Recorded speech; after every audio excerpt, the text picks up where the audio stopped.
Hello, everyone, and welcome to Mystic Moon Cafe Radio. I don't have the cool little graphics that Wendy normally has. She'll be with us hopefully later this evening, but we are missing her lovely face today. She's having some internet issues, and I've been having some computer issues. So we were just discussing the wonderful situation of Mercury retrograde that we're all experiencing at the moment. So glad everyone's here. Welcome to our Facebook live feed. We have a fabulous guest tonight. This is Lara Veleda Vesta, and she is an author, and she is an artist, a storyteller, and an educator. She transforms chronic illness into a path of healing and reclaiming. She's the author of the Moon Divas Guidebook, the Moon Divas Oracle, illustrator of the Moon Divas Oracle cards, currently working towards her PhD in philosophy and religion, while exploring ancestral connections and dís-ability as initiation. She shares her path of myth, folk, magic, ancestor lore, and ritual practice with her Patreon community and through classes at the Wild Soul School. So welcome, Laura. Thank you. Laura. Yeah. Not Laura, Lara. Lara. Lara, welcome. So good to have you. And Charlotte is with us as well. Yay, Charlotte. I needed backup. I'm like, Wendy. So thank you for rescuing us. Yeah. And Jason's hiding in the background as always. He's monitoring chat, so he's going to lurk in the shadows. And I just want to say yo. Shout out to my peeps. Thanks for tuning in. Okay, back to the knobs and the pipes. Bye. Back to the background. The Oz. He's Mr. Oz turning on the knobs. So welcome. So you recently wrote the book Wild Soul Runes. I don't know if you can see that. It's fabulous. It's beautiful on the cover too. And so we wanted to ask you a little bit about that book because we're pretty excited by it and your connection to the runes. So do you want to tell us a little bit about the book, or we can go through just a summary? Up to you. Rather tell it in your own words. Sure. Okay. So the book is really a guide. My theory is that the runes are actually beings. I'm an animist, so I see everything as alive. And in my work with the runes, it's been really about building independent relationships with them as if they were people. And so the book is a guide that came out of a paper I wrote and also a class that I ran, a Gnosis group, where we gathered for 33 weeks and went through a practice with each of the 33 runes. And that combined with a couple of other classes I taught, including Ancestral Connection, became the stuff of the book. And the book is really a handheld introduction or deepening, depending on your rune practice, so that people can come into relationship on their own with the runes. It's really me saying, okay, this is my path. This is what I've done.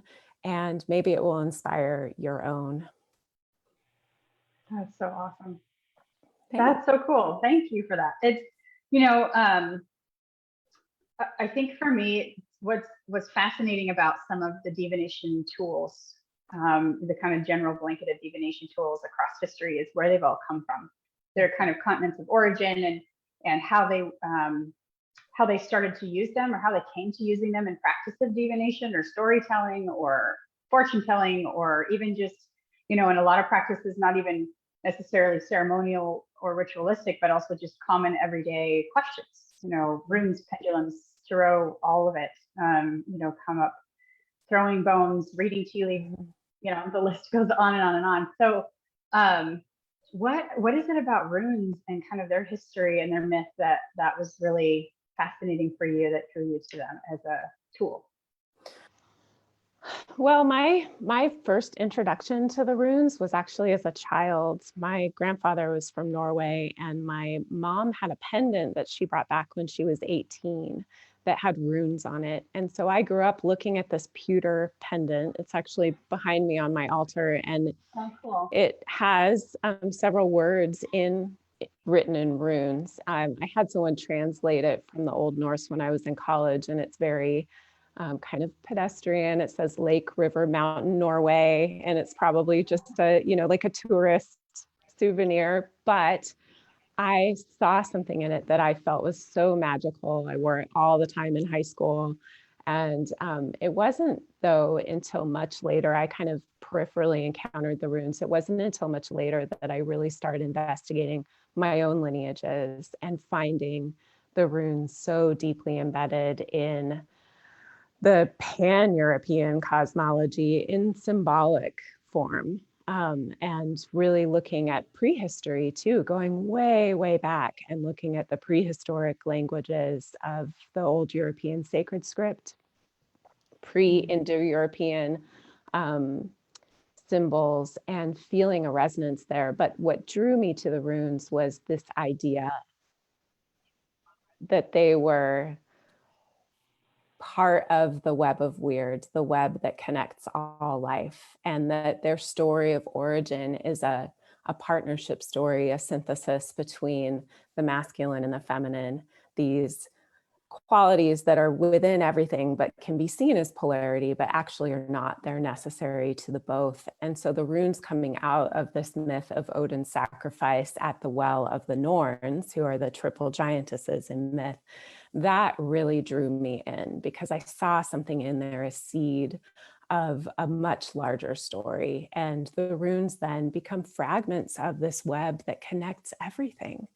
And so you can come into communion with everything through these fragments. The history of the runes is so fascinating because it's really controversial. It is nonlinear and non-specific. There's a lot of theory, but really once you come into relationship with them, you can start to feel into what parts of history you most readily align with. And not everyone's story is going to be the same story, which we know in academic circles is absolutely the case, because you can't really definitively prove anything when you have a story that's so broad. But I love them. I love this idea that the fabric of the universe can be held in your hand. That's awesome. It's a beautiful description of it. Thank you. And Wendy joined. She's here. Yay! Hi, We've all Wendy. been having Hi. We've all been having technology challenges today. Myself included. So. I was watching the TV and I turned it off, and then I turned the light off, and all of a sudden I had no internet whatsoever. And I was like, oh, uh-oh. That's not gonna work. Nope. But I rebooted it twice and it finally came back on. So here we are. Oh, good. Yay, we made it. Mhm. Well, if we lose you, we know why. You weren't just tired of us talking. You lost your Right. internet. Right. And we didn't get to do the cool intro that you do. So we had to just kind of, Oh. ooh, and that was, you know. I had it queued up and everything, and then no connection. No connection. Mm-hmm. Oh, that's too bad. That is too bad. Well, what questions do you have for Lara?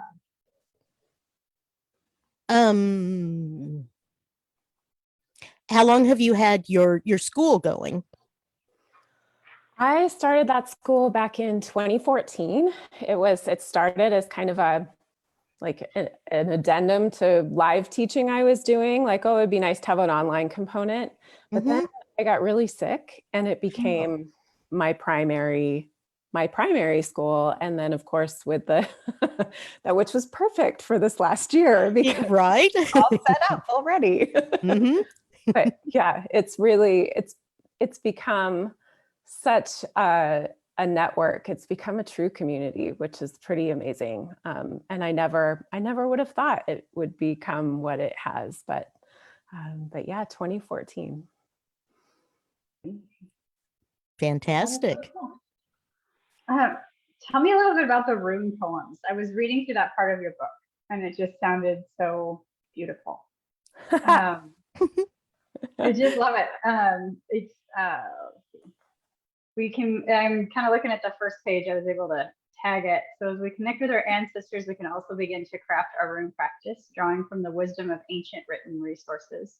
It's helpful to remember that the pre-Christian traditions of Northern Europe were oral traditions, and the surviving information, often preserved in manuscripts by classically trained Christian monks, who added their own interpretation to the record is deeply fragmented.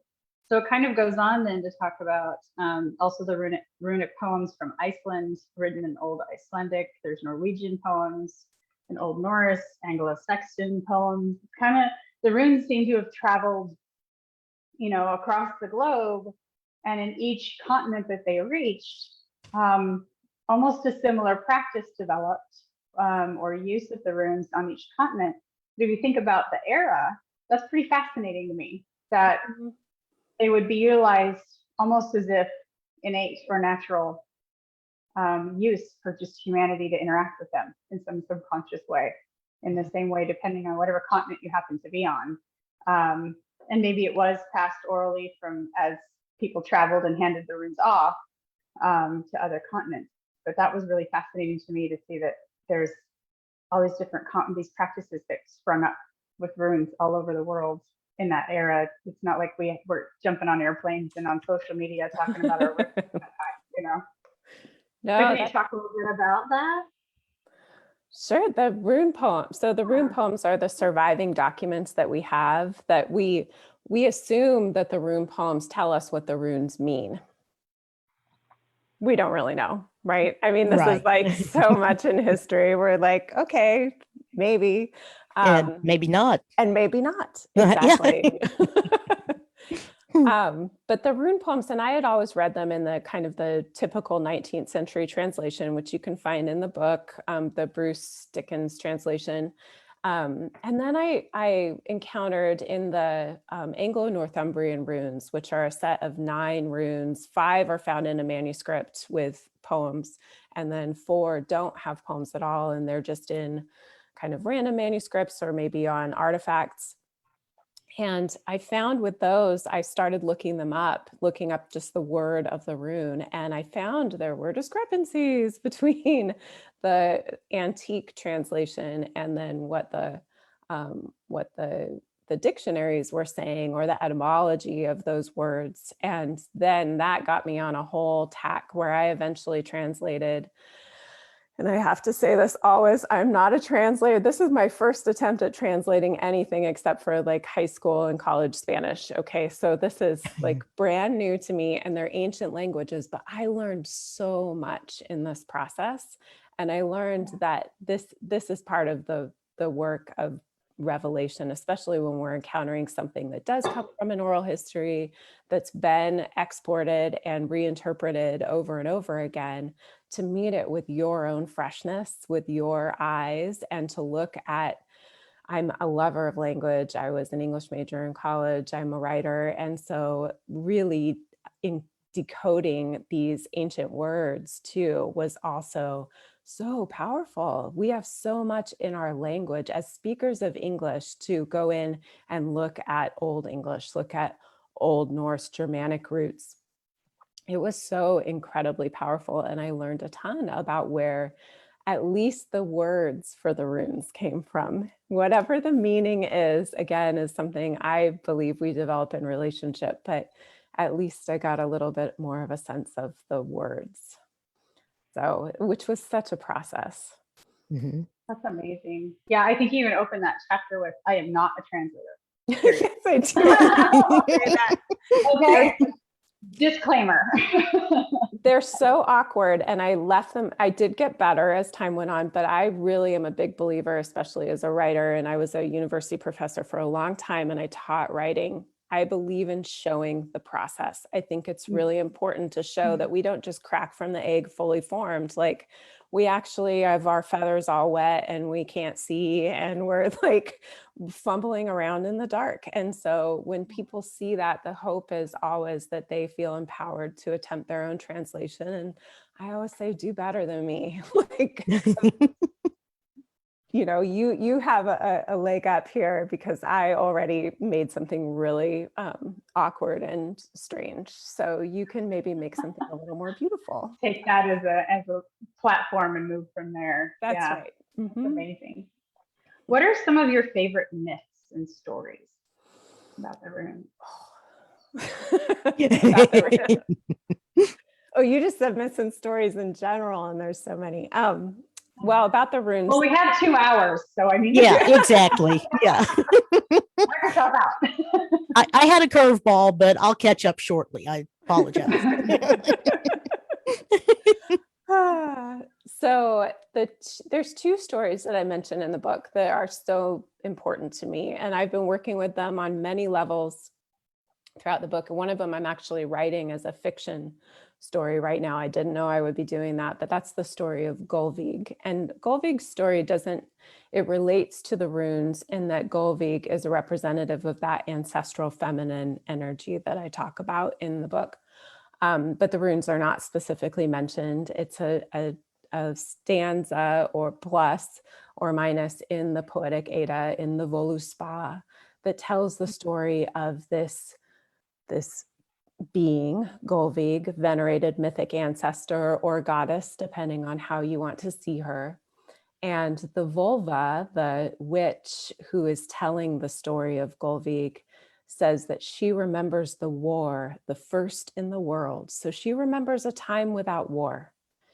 And in this first war in the world, Gullveig is captured and taken to the High One's Hall, which is Odin's hall, where she is burned 3 times and stabbed with spears. But she survives. So it says, thrice burned, and yet she lives. Thrice burned often, repeatedly, and yet she lives. And she's transformed by that. It's an initiation. She becomes he. Her name changes. Her status changes. She becomes a vulva. She becomes a witch.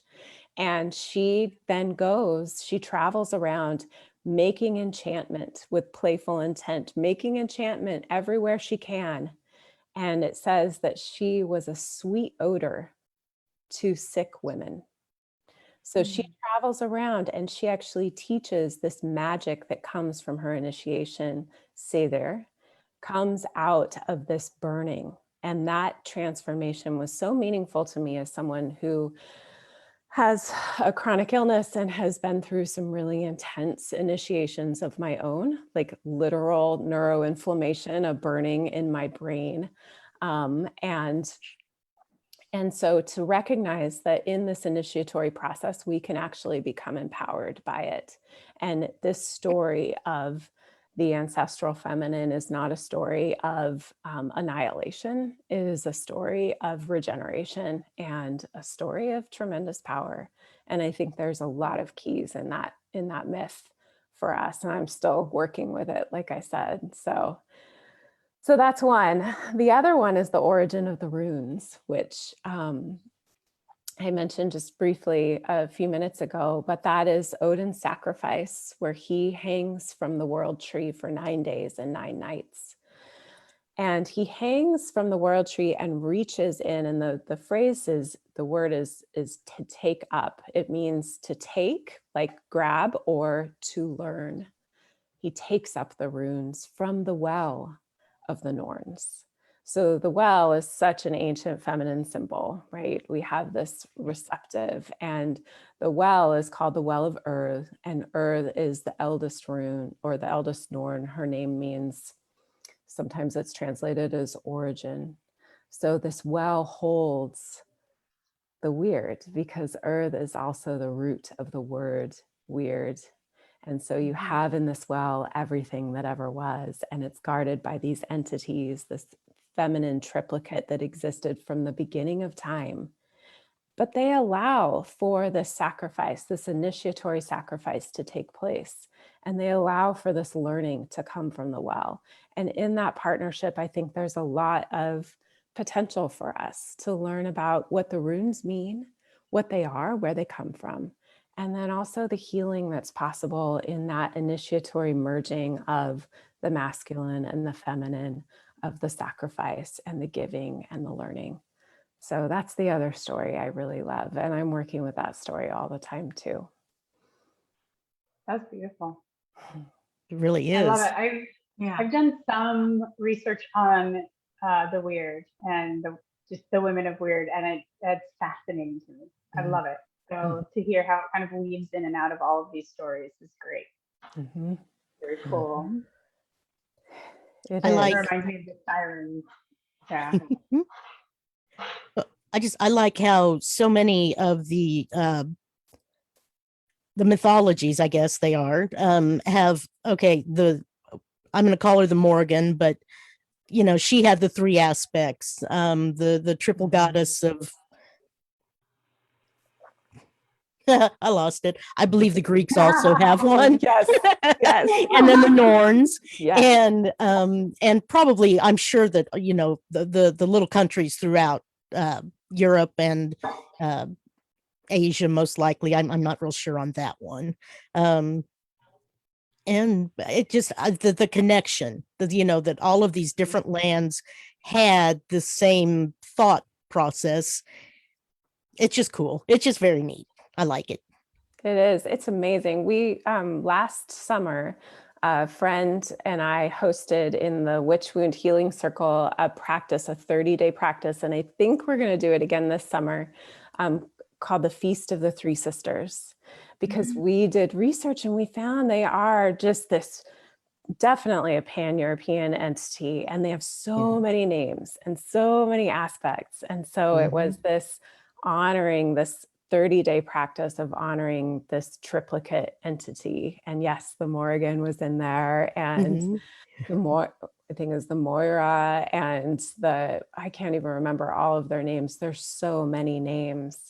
I have a list. I think there's an Instagram post somewhere. I'll see if I can find it, that has their names just in list. And it's beautiful. It's almost like a litany.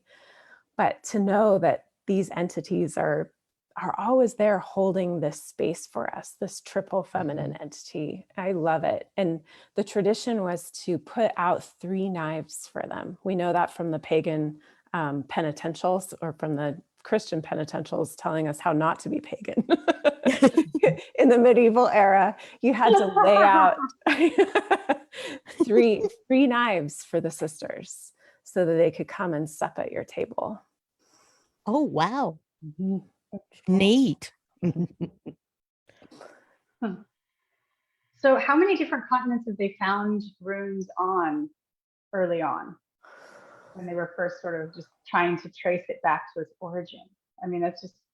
It really depends on what you consider to be runes. I mean, if you look at Stone Age art around the world, there's a lot of similarities. There's a lot of similarities in Mesolithic art. There's a lot of similarities in, you know, Paleolithic art. So looking at, or Neolithic art, looking at the similarities, are they runes or not? I talk about the Ness of Brodgar up in Scotland in the Orkney Islands, and how there's a Neolithic temple complex up there. And that was where I saw in an archaeological survey, they called it proto-runic writing. And I looked at it and I was like, oh, those are runes. Those are runes. And then following the thread back again into the old European sacred script, which was, you know, assimilated by Maria Gimbutas. They are all over the place, but what do we consider to be runes? And if we consider that there's many more runes than we actually know, like I talk about 33, but I've had dreams about runes that don't exist in the traditional runic ets. So, so what are they? Well, and that's very true. I mean, so many things have been lost as well. I mean, who knows? You know, who knows how many actually existed? And, you know, as far as my learning goes, that most of it started with just throwing sticks, and how they laid and crossed each other was sort of the first interpretation, before creating separate stones with the symbols on them. And again, you know the history better than I do about how those developed either separate or together, but just, you know, that was, to me, just so cool in its simplistic form, that you just gather up sticks and toss them, and then read and interpret from how they fall. And it sort of speaks to, you know, the connection of the universe, and how the path of the stick, I don't know, maybe it's getting too technical, but when the stick lands and how they land says something, that there's purpose and intent behind it, right? And so what you would normally consider a random action, you're just tossing them, right? Just a random, they could land anyway. but that there's purpose and intent in it. And that to me is fascinating because it starts to speak to how the universe is organized and how it's connected and how it communicates and how intention is brought about and all that cool stuff, you know, getting into the really nerdy stuff that I love, like, you know, quantum physics and whatever. We could go down a whole nother wormhole, but you know, just that kind of that connection, just from a simple act of throwing sticks in the air, you learn a lot about the laws of the universe and how that works. Because if it didn't work, they wouldn't use it, right? That's right. If you ran sticks in the air and it was all gobbledygook and it didn't mean anything, it didn't say anything, they would have moved on, you know, to something else. But obviously they found, you know, repeated synchronicities or something out of it that caused them to take notice and, you know, use it on a routine basis, from should I milk the cow today to, you know, like, Yeah. where's my future going, you know, like, am I going to find true love, you know? So it's, and everything in between, you know, they use the runes for everything. So that's pretty cool to me. No, I love that. You know, if you go to Wikipedia and you look up forms of divination, I love that the list is like 20 pages long. I mean, it would be if you printed it out. Yeah. It's so long. There is a form of divination for everyone, and most of it has to do with intention and then form in nature. And that, you know, as an animist, everything is talking to me all the time. Everything is. Right. So, and the runes are in everything. They're everywhere. And I've talked about this in other interviews where I see them all around me. They're all around me all the time. Mhm. It really is about attuning your consciousness to what the world is already saying. It's Mhm. already talking to you. Absolutely. So, but Yeah. yeah. And then it's amazing, right? Because that one stick does become an answer if you Yeah. allow it to be. Right. Right. And I think that's the big piece of it too, is looking around and realizing symbolism lives everywhere. And you have to be able to be open to it and receptive to it. And some people would say, well, that's your imagination, you're making it up. You know, if I tell you to look for a red car, you're going to see more red cars, right? Because that's just how our brains work, which may be true. But I always look at it from, like you said, intent, but also direction. Like if you're not sure what to do and something speaks to you in some way, shape, or form, some symbol or animal or something, causes you to pause and go, aha, that's it. That was my sign. I needed to do this. Then where did it come from? Does it matter? You know, it's the outcome is the same. It's you've made a conscious decision to put an intent into something or move in a certain direction based on how you felt about that symbol in that moment. And Well, that's your path and your choice.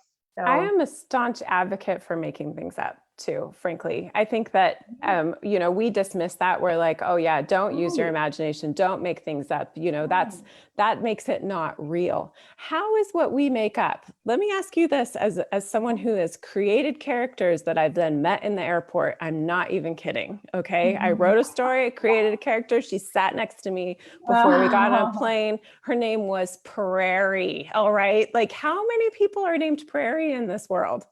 She was sitting next to me. We make the world too. Yeah. We do. Yeah. All of those myths of spinners and weavers, that is us. We are doing it Yeah. all the time.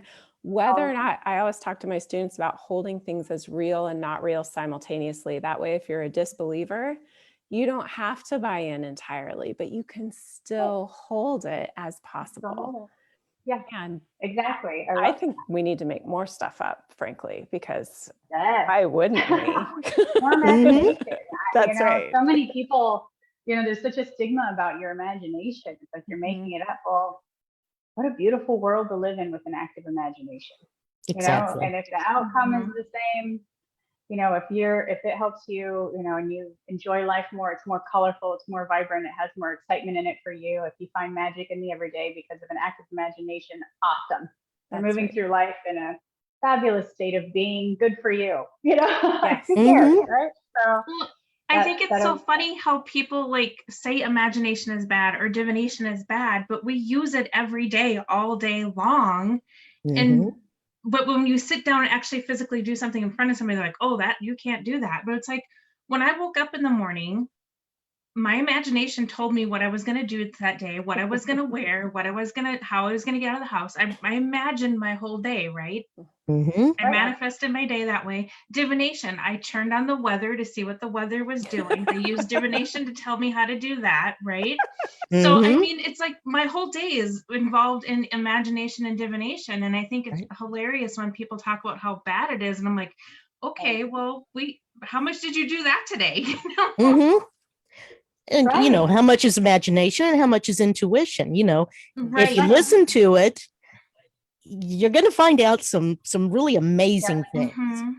They're very closely related. I actually talk about that when I do my empath class, is imagination versus intuition, and it's not even really a versus, and just how that all comes about, and trusting it and using it and exercising the muscle and allowing that freedom, because when we restrict it, we're restricting all of it, because they're so closely entwined. If you restrict imagination, you're restricting your intuition, you know, and to allow that to flow. And so it's, you know, well, I made it up. The whole world's made up. It's all your perception. Right. You open your eyes, that's your perception of the world. None of this is real. It's all in your head. Everything. You know, the conversation we're having right now is in our head. Apparently my earbuds are flying out of my head on purpose for that reason. They don't even want to be part of it anymore. But yeah, it's always fascinating to me when people limit themselves, I guess, to that. They just don't allow it. But we're taught that. I mean, that's one of the things. So I used to teach a lot of introductory writing classes, and the school that I taught at was very health professions focused. So I had a lot of science-minded students that would come in and say, I'm not creative, you know. Well, it turned out that they'd been taught to write research papers from 4th grade on, and no one had ever encouraged them to write poetry or fiction. And it was so fun to get them going. Now you had to take them out and get them into their bodies first, because they're all in their heads. So we'd have to do lots of experiential exercises and like eat tons of food and, you know, go be outside and run around and play tag and all of these things. In nature. And then they would write the most amazing, hilarious short stories or incredibly touching, heart-rendering essays. And I'd be like, look, everybody is creative. Everybody has a story. Everybody has the ability to make things up. Everybody has the ability to be magical and build relationships. This is not like just special people. This is everyone. These are things that we used to all have access to. But, you know, we live in capitalism, which tells us that it's only for the few, and you've got to like pass a paywall every single time that you're going to access these things, or that we'll pay people to entertain us rather than entertaining ourselves with our wonderful minds. Right. So I think we can just reclaim it and encourage others to reclaim it with every breath, because then we're actually alive again. We reclaim our power, or claim it for if it's a first time thing. Yes, absolutely. Cool. Well, Shar, which rune set do you like working with most? I got a beautiful lapis lazuli. Is that how you say that one? You got blue onyx, didn't you? Perhaps it is blue. It's a variety of blue colored stones that Shar made. It's blue onyx. Yeah. I have just a set that I did on glass pieces. They reflect really pretty. They're kind of purpley, and purple's my favorite color, so I kind of connect with the color part of it as well. I have several different ones. I enjoyed your book immensely. I didn't get through the whole thing because I just downloaded it and used it on my Kindle, and then I don't know where I put my Kindle. Having issues too, but I really enjoyed the perspective, because most rune books that I've gone and found, and maybe I just haven't found the right one or whatever, but they're just very detailed, the blah blah blah blah blah, you know, kind of things. But the perspective you brought to the runes was fascinating to me, and I found myself reading it and then going back and rereading it and kind of absorbing it like 2 or 3 times. And so I really appreciated your book. I thought it was really fascinating, and I'm excited to get through the whole thing and really like dig deeper into them, because I kind of learned runes. I feel like I'm coming at it in a totally different way. I learned them by accident. So Wow. I have been trying to learn how to do tarot for like a couple years now. So I was watching every YouTube video possible on tarot, hoping it would sink in. And this is how much it sunk in. I didn't notice that the videos had switched over to Runestone. So I rewound it. I'm like, oh, what is this? Because I knew what runestones were, but I was always intimidated by them. And then I watched this person go through the runestones, and I'm like, I think I just learned how to do runes. I'm like, that was amazing. And so I've been kind of working with them and but I didn't really get the details in. But your book was really kind of filling in some of that information, and I love that. So I've just been kind of doing real basic runes, and then helping people. Like at the shop I work, we do like a rune making class. We just do the very basics, and then I give them resources, which now your book will be added to the list of resources, so that they can go dive in deeper and really get to learn. And we just do those on River Rock. So, but it's been very fascinating and very cool, and they're amazing. I mean, like, I am astonished when I do a rune reading. I'm like, dude, that just happened. You know, I'm like, whoa. Sorry. Yeah, and even like if I do like an oracle card reading and then I'll pull a couple runes to go with it, it's like spot on, continues the story. And so I've just been really fascinated with runestones, and I feel like they're just really, I don't want to say, well, kind of undiscovered here and underappreciated. They're a beautiful, beautiful thing to use, and I'm happy to like discover them and to like go deeper with them and hopefully help spread the interest into runes a little bit. But yeah, your book is by far one of the better books I've read. But like I said, I've had to stop and like reread it a couple times and really absorb it, which is good because it was a whole new perspective. I'm like, oh, let me rethink that one. Hold on a second. You know, so I really liked that. It was really amazing. It gives thoughts and suggestions as opposed to rigid guidelines of how you can interpret anything. Right. Yeah, I was going to say that it's not like a how-to step by step. It's right. The mythos, the myth, and the magic of it all. Just how to connect on a different level. Less about you throw them this way, and you right. Yeah. It's not just like step A, B. You know, I don't use them a ton. I have one set just because I thought they were pretty. I do more tarot as well, but I would definitely be one that would need a runes for dummies. but this, your writing is magical in that I feel like I can connect to runes without overusing them. Does that kind of make sense? That the magic and the mythology of them is, even if you don't use them as a divination tool, in and of itself is just the coolest thing ever. You know, just connecting with them as a symbol, not even necessarily needing them as a divination tool. And then, Wendy, were you trying to do this? Your background was? I was, yeah. Well, my room is a mess behind me, so there is no way I'm putting off my screen. I finally moved in. Can you see? I'm like actually in my office now. Oh my goodness. Oh, and how many horses do we have now? Only 3 still. Only 3. Okay, so you didn't get any yesterday, or okay? Yeah, it was Sunday. I went to a horse sale and Sunday. Prices, no. Pretty bad. Oh, okay. Yeah, pretty bad. Lara, I don't know if you and Charlotte know, I'm building a equine facilitated healing center, and I have 3 horses in my herd, and I'm slowly going to be adding to the herd of various personalities and types, just as people are various personalities and types that need different horses to connect with. So I went shopping. I'm in Washington State. I'm going to come visit you. I'm in Portland. Yeah. Oh, perfect. Okay, so no, you're not very far. I'm Awesome. actually going to look at one Saturday in Longview, so not too far from you. Mhm. So I'll be traveling south Saturday at some god awful hour in the morning, but to go see if he's going to be the newest member of the clan. But yeah, slowly building the crew up. But we just moved here a couple months ago, and I've constantly had the screen background too, because don't look at the boxes. Don't look Right, at the right. boxes. The last 2 months of my life, I finally unpacked some things, and so it's like I have one room open. No, we're down to the scary room of boxes where you just shut the door and you're like, oh, Right. yeah, that one we don't go into. It's not possible. The rest of the I'm house in is my starting to look crafting room, normal. so this is all my shenanigans Love back it. here. I was looking at all that That's stuff. I'm like, amazing. that looks like fun. Talk about imagination and creative, Mhm. approach to the world. I love it.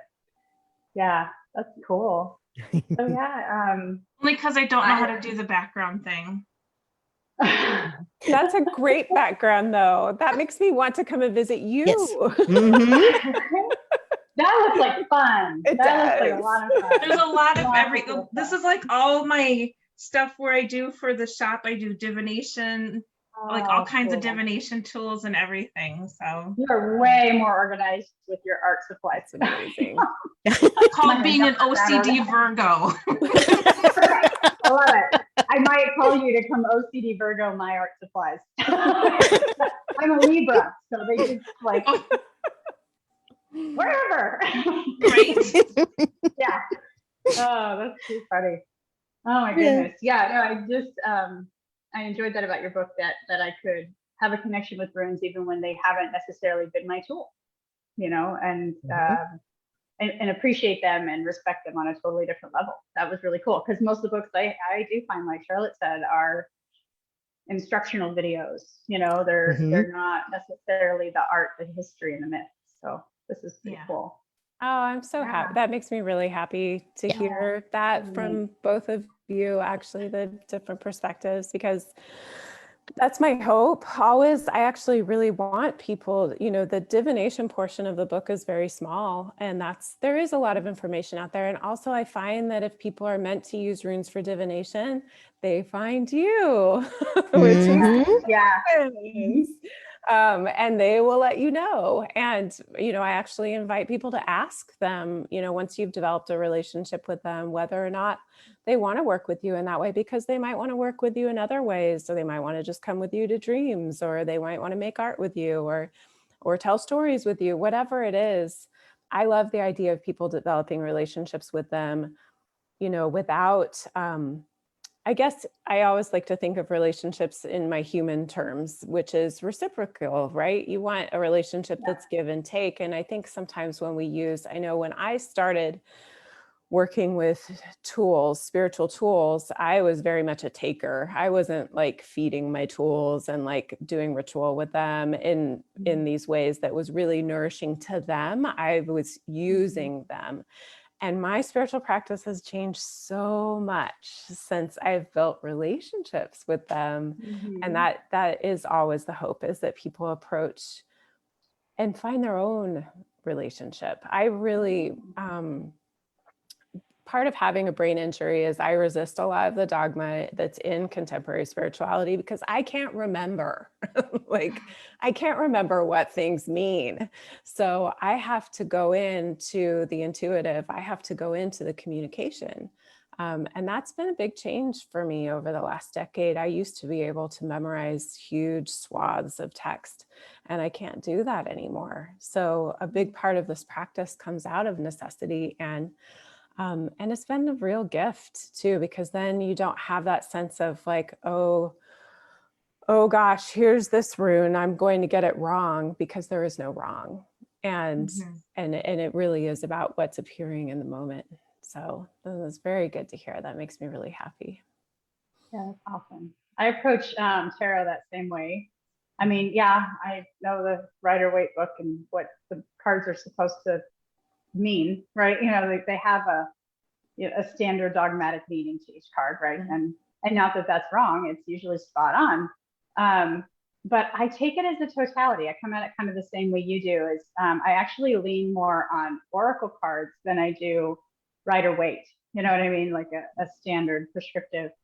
If I'm looking for a specific, like tons of data, that's when I'll use Rider-Waite. But a lot of times I just need a little nudge from my intuitive side to kind of kick in, and then I just kind of go from there. And so the oracle cards are a little bit better for me in that way, because they have less, the edges aren't as formed, and you have a little bit more freedom to use your intuition in the oracle decks. So I frequently pull oracle cards over tarot cards, unless, you know, whoever I'm reading for has like a specific, like I have to have this answer versus how am I doing? Where am I going? How's my family? What's next in my career? Oracle.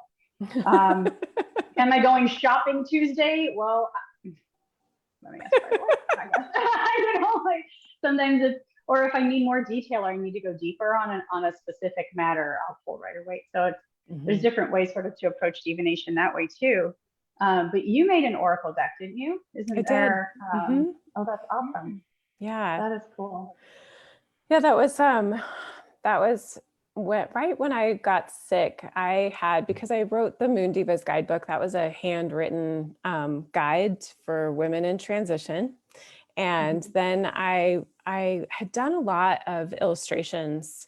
I did a bunch of historical goddess illustrations, and then I made a Gnosis goddess compendium called The Goddesses of Portland, Oregon, where I was really, you know, feeling into the divinities of this place. And then I decided I wanted to put them together into an oracle deck. So I went ahead and made one. And it's its own little entity. I was very ill when it finally came out in 2017. I was like at the peak of my disease, and I self-published it. I couldn't market it or anything, but it's still out there. It exists, and it's doing its own little thing in the world, like all of our creations do. But I actually would like to make an oracle deck of the rune twirls in the book, not the singular forms, but the twirls themselves as like little portals on cards, so that you Those can. are gorgeous. Thank you. Yeah, those are really cool. I thought I marked a couple. Hold on, let's see if I can find them. Yeah, I loved. I was fascinated. I just sat and stared at them like, these are so cool. Like, whoa! Like, how did this even happen? I really loved the pictures. It was beautiful. And if you do an oracle deck of those, okay, I'm all over it. Okay, it's gonna happen. I actually dreamed about it, so it probably should happen now. Oh my gosh, I love it. Yeah, every week. I love it. Yeah, it's beautiful. But you asked how that happened. Like a page of a few of them. Oh yeah, yep. Whoever. But it looks like each week has one attached to it. Just week 5. That was part of my practice when I taught it was the original class that became the book was called the Runic Feminine, and that the archive version of the class is still available. I'm teaching a Wild Soul Runes class this summer, and people get access to the archive version, the original Runic Feminine, where it all began. So you can see some older material. But that was part of my practice every week, was to make the rune twirl. I would make the rune twirl, I would sing the rune, I would make an altar for it, and then develop the inquiry questions. And then we met in a group, it was a small group of people in Gnosis, to talk about what we were experiencing with that rune for the week. So that's 33 weeks of drawing a rune twirl every week. And it was a great little meditation, actually, to have that practice and to go into it, to make art in that way. I'd never done that before. So, but the twirls themselves started as I was doing an art commission for a client, and I was struggling with just making like a line drawing of the runes themselves, like making them interesting, like in pen and ink. And so I put them on an axis, and when they met in the center, it was just 4 runes. These were in like a square, and 4 runes. When they met in the center, I was like, ooh, something is happening there. That's like we're going into the universe. And then I started putting them together in the rune webs, and the twirls kind of evolved out of that, when I realized that every rune repeated in a twirl becomes this entity, almost like a snowflake, or some other like sacred geometry. Yeah, it's beautiful. Yeah, I was going to say sacred geometry. It's just gorgeous the way that they come together. That's what I was kind of comparing it to.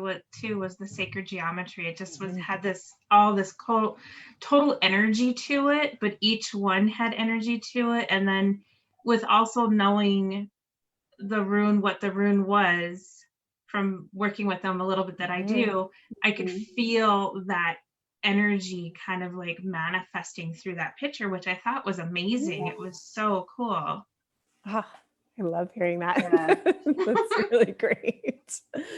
Yeah. Yay. Cool. And is your class going to be online, or is it in person only? It is online. It is online. Yes. I've been dropping links in the chat on Facebook. Oh, good. Thank you. Yeah. Yeah, I will go back and check them out because I'm super interested. Okay. That would be amazing.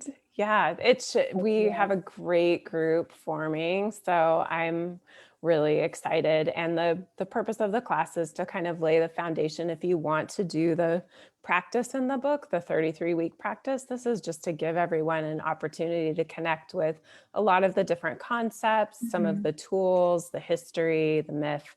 And then also in community, we'll be meeting 4 times over the 6 weeks to have a Gnosis group and just share. Because one of the things I've found with the runes is when you start working with them in community, I do believe they're meant to be connective. There's something about them that feels very connective. And so I think there's a real richness when we come together and share our Gnosis. So I'm excited about it too. Very cool. Neat. Yeah. You talked about you've dreamt about what was it, the Oracle card book coming up? Okay, cards coming up. Sorry, my brain is having one of those days. 52 years of being diabetic is just, it's taking its toll, right? Or, I'm just losing it. Either way. But do you get a lot of messages through your dreams, or is it cool. Yeah. I'm a big dreamer. I'm a big vivid dreamer. My kids are dreamers. We've always, gotten up in the morning and shared dreams almost immediately. So, and then I write my dreams every morning too. So that's helpful. But yeah, lots of things in the dreams. Although lately it's been like ever since the pandemic, it's been like, I don't know about you guys, but it's been like a dream dump, like just so much information, more information than I really know what to do with. Yeah. Especially really when it tends to end up being kind of like prophetic, where you see something in the future and you're like, what? And then also you're like, oh, that was okay, because let's face it, last year was a little crazy. Like some of that stuff came at me and I was like, huh? Is that a dream, or are we going to do that? Because I don't know, because that's craziness right there. Was it Nightmare Land more so than? It was just like watching a really bad action film that mixed with a horror movie and a comedy all at the same time. That's 2020. You just described the yes. Perfect. Right? Yep. We're going to make a movie called 2020, and that's going to be the tagline on it. Yeah, that's right. Jake, are you on that yet? Start producing that right away. Yeah. I mean, forget about the dreams you have when you eat bad food before you go to bed. That's nothing compared to what was happening. Indigestion. Yeah, that was an indigestion dream. Yeah, right. Too much Mexican food. Right. A high blood sugar dream, which is the devil after you the whole way. Yeah. Absolutely. That's crazy. Yeah, that kind of stuff happens to me too. And it's I think again we kind of talk about imagination and intuition. If you allow yourself and you open to those things and you don't self-limit on what your brain can and can't do, what your soul can and can't connect to. And I think we're limited only by our beliefs, and that's what creates those barriers and those walls. You got to start stripping it back and change that. script a little bit so that you can be open to those things and you can see those things and be exposed to those things. And, you know, I hear from people a lot, you know, because I'll be like, oh my God, I had the craziest dream. And they'll be like, oh, I don't ever remember my dreams. I'm like, oh, that's sad. Like, oh, you're really missing out. There's a whole world out there that goes on in the middle of the night. Some of them are nuts. You know, and there's various kinds. Some of them are just my brain taking bits and pieces of the day and making some crazy animal with it that doesn't exist in nature, you know, like just Right. and, you know, they're just like fragmented. Others are, you know, prophetic weaved in with, you know, like whatever's happening in your world. There's stress and, you know, worry dreams where, you know, your nightmare comes true. You know, there's all kinds. So I wouldn't necessarily say they're all prophetic, but you definitely have those ones where you're like, something's up. And I know that it's a prophetic one if I can't place it, if that makes sense. Like it doesn't make any sense. Like, why would I be in that room in the room I've never been in with a person I've never met doing the thing I've never done? I don't understand. Where did that come from in my head? And then you come to find out, you're like, oh, when you get to that moment, you're like, this is what, now it all makes sense. You know, like, Right. now I can pull it together. But at the time, you're like, what the hell was that? I don't even know the person. You know, but yeah, my husband and I do that. We'll wake up, that's our, you know, kind of our first conversation, just like with you and your kids. So I'll wake up and I'll be like, if you let the horses crap on those mango trees one more time, I said, put a fence around them, and you didn't listen, and look what happened. The mango trees are ruined. I don't know what to do. And he will just chime right in and be like, I'm sorry, I was busy because I was watching my friend run around in a yellow bikini and I didn't understand why he would be wearing women's clothing. And I was concerned for him, so I had to ask him to please go change. We're at a pool, and then this llama walked by, and it was very concerning. So, you know, I just forgot about the mango trees. I'm sorry. And that's how we share our dreams. That's awesome. That's really great. My weird with his weird. And mangoes don't like horse fertilizer. Yeah. Apparently it's not good fertilizer for mangoes, and if you really fence them off, it would have been fine. So yeah, we definitely have dreams like that too, that are just random. Like, I don't know what my brain's doing. I have no answer for that. It's not prophetic. It just is weird. This. I've never grown a mango tree in my life. I don't. So, you know, dreams are funny things, but again, that's like just like your imagination conversation that we had is, you know, if you don't allow your brain to do that stuff, you know, and people that say, oh, I don't dream, or if I do, I never remember it, or I wake up and I know something happened, but I can't recall it. You know, it's a muscle like everything else. Like as soon as you wake up, start writing it down, even if it's just fragments. Sooner or later, your brain will learn to try to hang on to more and more detail. But yeah, it's crazy stuff that our brains come up with. All right. Any other questions? Anybody in chat have a question or thought or? They have been pretty quiet, it looks like. Jake, you got to rattle their cage a little bit. I'm telling you, I'm going to have to drop some controversy in a minute. Right? All right, throw something in there then, Jake. Well, you know, I do have my own questions about it, because as I was looking through your book, Lara, I always question if I'm saying it right.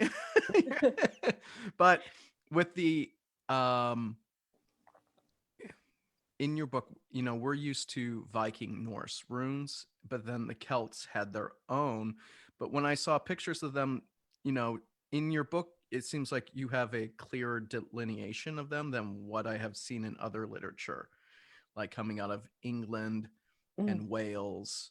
They kind of look the same, but in your book, you've got clear differentiations between it. So as you were doing your research into that, what were the biggest differences you found between the Celts? Well, like you were saying Northumbrian, I think in your book and stuff, but when it came to Celtic runes versus Norse runes, what would you say would have been the biggest differences? Because the two cultures did not exactly get along. No. No, that's true. So it's the Anglo-Saxon runes. So they are, the Anglo-Northumbrian runes. And there is a lot of syncretic information between the two cultures because they both are Germanic. Mhm. So this isn't necessarily the Celtic, it's the Germanic Anglo-Saxon culture, and then the Norse culture. And really we're just looking at a later development of, I think, a similar system, threads of a similar system. So there is a lot of overlap. There are some distinctive differences, like there's definitely in the Anglo-Northumbrian runes, you don't see those replicated in necessarily in the Scandinavian countries, to my knowledge anyway. And so there's some unique features in the Anglo-Northumbrian runes that you don't see. Also, I found the rune poems, there's a lot of overlap and a lot of synergy between the different rune poems, but I found the Anglo-Saxon rune poem, probably because I'm an English speaker, to be much more accessible, at least initially, than the Icelandic and Old Norse rune poems.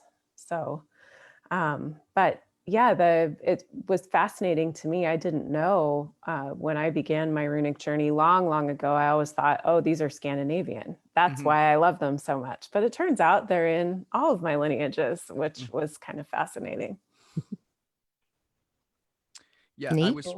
I was from previous research on runes, they said they had found them well into Ukraine.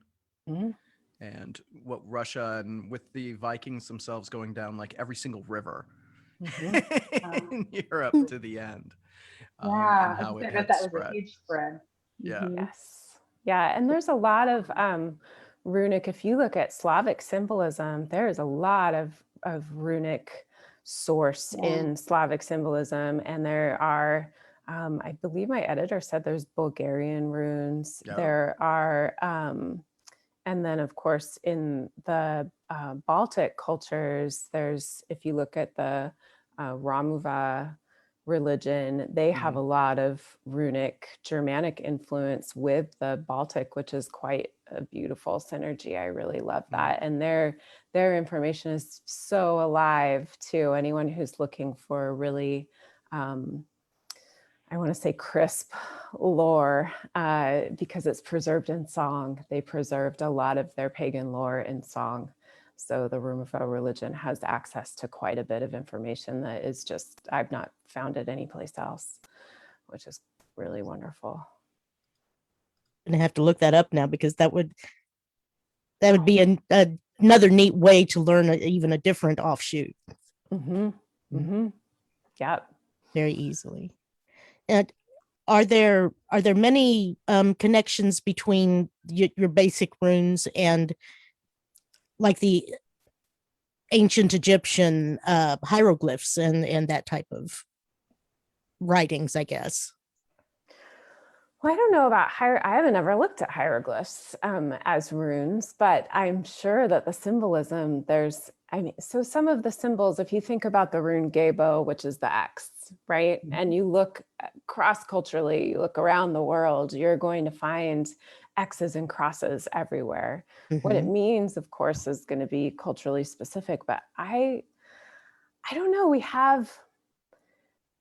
I'm getting goosebumps as I talk about this, because I think that in human consciousness, there are things that arise in multiple places at multiple times. We've seen this around the world, right? And at different points in history, based on archaeological evidence, we can find similar source in the cosmologies. And I love that. And I know that the runes are there. Of course they're there. They're vibrational beings. And so why wouldn't they come into human consciousness in multiple ways?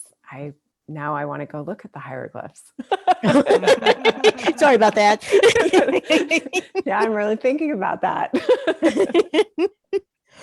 A client just got back from Cancun, and she had a whole bunch of up close pictures of some of them from Chichen Itza.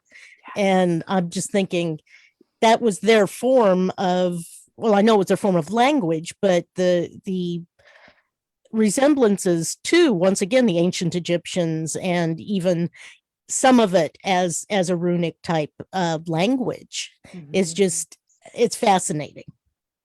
Yes. Well, and I love that symbol, art is our first communication. Pre-literate cultures all have some sort of symbolic, form, and I wonder about the complement between the symbolic languages and oral history. I wonder about the synergy between that, because that feels really potent to me, and something that we could potentially reclaim. One of the reasons there's so many illustrations in the book is not just because I'm an artist, but because I think it's important to have visual symbolism, especially when you're talking about something that's visual like the runes. But to be able to put image and word together, we know that does something really magical in our hemispheres.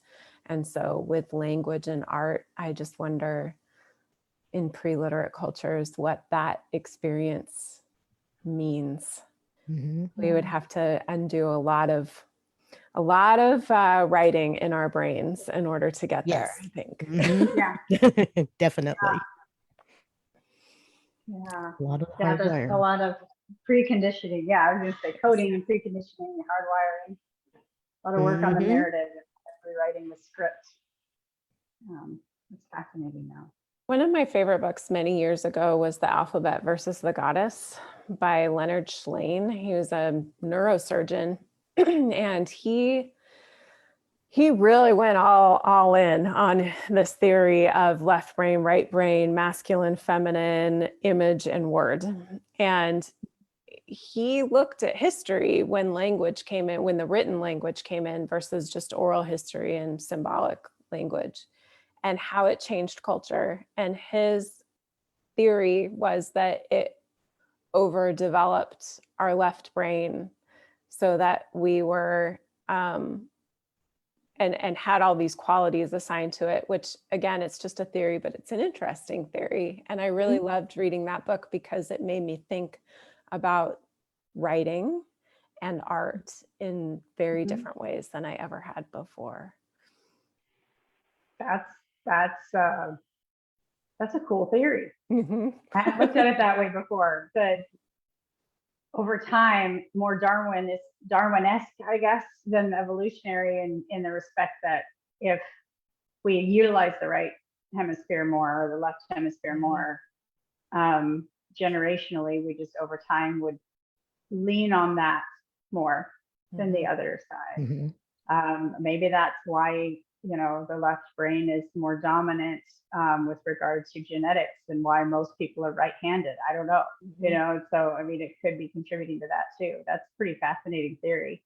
That book really was meaningful for me when I read it for the first time. He passed away not too long after I read the book, but he ended the book with this very hopeful sentiment, because it was pretty dark. Like, we've gotten way far into the left hemisphere, according to his theory, and some of the consequences that we're seeing, our disconnect from each other and from the earth and from spirit, are a result, and again, theoretically, from that disconnect to the right hemisphere. And but he was talking about how image rich our culture has become, and that he saw a real hopefulness in the fact that we are becoming more attuned to image again. And I thought that was fascinating. And we live in a world of emojis. Yeah, that's right. We've given up on words altogether now. Memes. I'm a meme queen. Anybody that's friends with me on Facebook knows I'm addicted. Memes, Dad joke and the meme. Yeah, memes, GIFs, and emojis. I'm completely guilty. I respond in GIF. Yes. We've gone all the way back to hieroglyphs in Egypt with, bird, person, rock, basket, fish, and that's a sentence now. I don't know. We're back. We're all the way back there now. So, yeah, I would say we're getting there. Maybe not the way he envisioned. Nope. But it's happening. We're back to pictures. That's funny. Well, maybe that's what that means. Me and my meme addiction is just that I'm more right-brained. I don't know. Doesn't explain the dad joke addiction, though. We'll have to figure that one out. Don't look at it too hard. You may not like the answers you find. Yeah, Don't analyze it. Yeah, just be. Yeah. Just be my weird self. It's totally fine. Oh man. Yeah, no, I really enjoyed your writing and how your approach is just fabulous. And then you've got you talked about the Moon Divas Oracle and the guidebook and the cards. Did you have any other writing that you did, or was that kind of your first? I mean, those are my publications. I have a lot of writing. Like my school is writing. I write all the time. I share lots of writing on Patreon. My poor patrons, they are inundated with writing constantly. That's great. That's great. But yes, lots of writing. But that's what makes me kind of think of it, as you were just talking about words and left versus right brain. And you know, you're an English professor, you know, so you have a very, you know, you're seated in that side of your brain, but at the same time, you're very strongly seated in, you know, the right side of your brain too, and the art and the magic of it also, and the imagery. So that's really fascinating that you have such a strong, it's not polarity even, but just a connection, I guess, for both sides, and that they work together that way. That's pretty cool. And that's intentional. That does come from, you know, it comes from wanting that balance, yearning for that balance. Also, not ever really feeling, even though I come from an academic background and I definitely am a research driven person. I love research, but I also, I've never really felt like I fit into that environment. And especially after going through such significant chronic health issues, I feel like I was just plucked right out of any possibility of an academic career. But by embracing the merging of image and word, I find more balance in myself. And when I was really sick, I couldn't write, and I actually couldn't draw. And that was when I came into oral storytelling. I started to really delve. I've always loved oral storytelling, and I couldn't tell stories. I was far too ill, but I could listen. And that was when I began my apprenticeship to oral storytelling as an adult, and really coming into that relationship. And that's why I'm so fascinated by the melding of oral history, oral culture, and art. I think, again, there's a reclaiming there. And I encourage everyone to experiment with oral storytelling, because I believe we are all natural storytellers. We've been telling stories all night. That's what we're doing. Yep. So I love it when people come and they're like, oh, can I tell you a story? I'm like, yes, please. Please. Forever. That's cool. Very much so. My grandpa was a great storyteller, and it's just, you know, his wit, his intelligence, his voice, it all melded into just a really, really good one. Yeah. I love that. Wish we had gotten them on tape before he passed away, but we did that with our grandpa, because he would do the same thing. He was a great storyteller. He was very animated. I get my dry humor from him for sure. He would just have me gut rolling as a kid all the time over stupid jokes. Probably my love of the dad joke is what I think. But he would tell us amazing stories, and we were actually able to we on one of those old recording tape decks, I can hear the buttons click still to this day. And you hit record and play at the same time, you know, and that didn't age me. I don't know. Kids watching, there's a box and you put another little smaller box in it. It's got 2 pegs and there's a tape inside. Yeah. So we would record it. We recorded him telling some stories before he passed away. And it's really cool. It's not even necessarily about the story. It's kind of like you described. It was about the experience of him bringing, you know, his memory back, and the voice. And I think that's the thing that's fascinating about us as humans is the human voice. We can pick someone that we know out of a lineup of thousands just by the sound of their voice. They can say a sentence or two, and you know who they are. Just that there's how we developed, again, another, how we developed over time, and that our ear can tune so finely to the sound of a voice that we recognize, especially a family member or someone we grew up with, our mother, you know what I mean? That voice is connected to that person for you for eternity. And if you hear that person's voice anywhere in a crowd, you'd be like, I know who that is.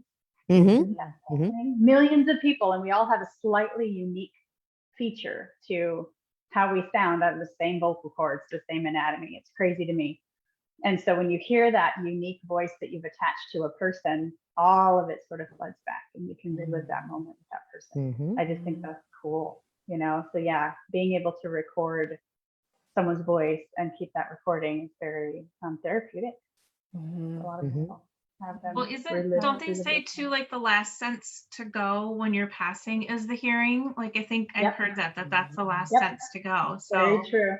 Yeah. They can hear you all the way up to the very end. Yeah. Yeah. And if people are in a coma or their hearing is perfect. They can hear everything. Right. And as long as there's enough brain function, they will remember the conversations and what they heard. They just can't respond. Because that part of your development is buried very deep in your brain. So that goes back to that whole evolutionary conversation. It's one of the first things to develop is your ability to hear versus your ability to speak, which is not funny. How we developed. Yeah. So yeah, they can hear, and many times people come out of comas and they're like, I heard every conversation you guys had in the room. I heard everything the doctors and nurses said. Yeah. Because we so often talk over them, when they're in that state. We don't talk to them because they're comatose. Yeah. Oh, I heard you guys talking about me. Like, I couldn't tell you what I wanted you to do, but I heard you having a conversation about it. So it's pretty crazy the way we're developed. Indeed. Yeah. Well, and even I think like as far as like, when I do readings and like the mediumship part of it, it's an internal hearing, I'm internally hearing things. It might not always be audible, but there's an internal hearing. I feel like my brain is a big ear for the heavens sometimes. Yeah.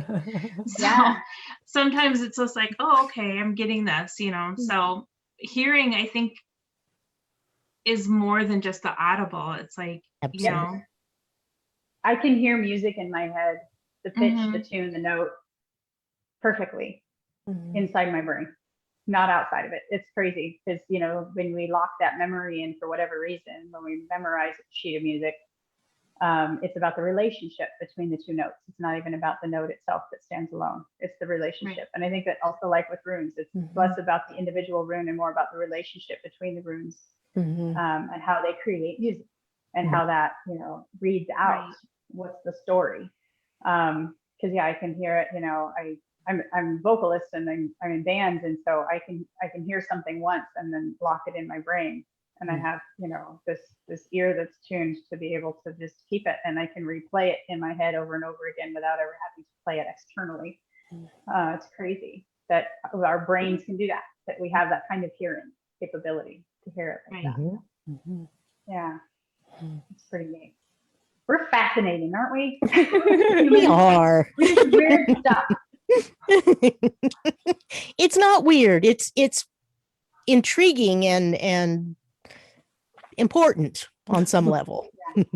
Or it's weird, WYRD. There you go. Yes. We're so weird. And I hear a lot from people that say they wake up with a song in their head. Do you guys ever have that experience? Yes. It happens to me every morning. And I always wonder why that song. Yeah. Some days it makes sense, some days it doesn't. Every morning I wake up, there's a song playing in my head when I wake up. And it's not my alarm. So isn't that weird? Weird.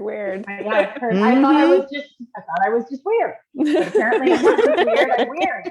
Like everybody else and all other, sage goddesses out there are weird. That's the That's kind right. of weird I guess I am when I hear the music in my head when I wake up every morning. I'm dreaming, I have a storyline going, but I also have this song playing in the background.